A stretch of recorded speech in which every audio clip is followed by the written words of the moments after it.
All right, out of the box, this is how it comes in. It's easy to set up. We're gonna set it up right now.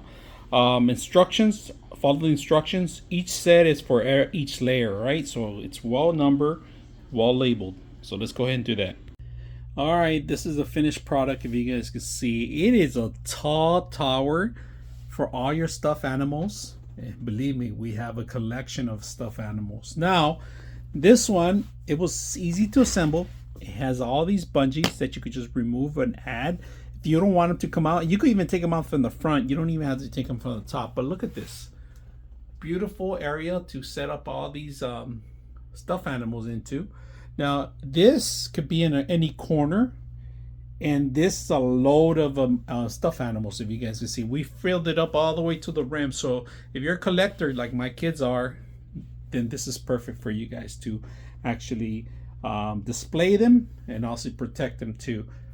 Now, if this took me about maybe 20 to 30 minutes to put together, the bungees were the things that took for a long time, but the whole structure itself was very simple, under 10 minutes.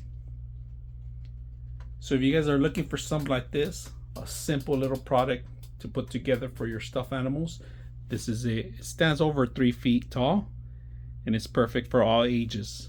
And it's made of wood, no plastics. You can put any kind of design you want. Our zoo, and it surely is a zoo. So if you guys are looking for something like this, hope you guys enjoy this video.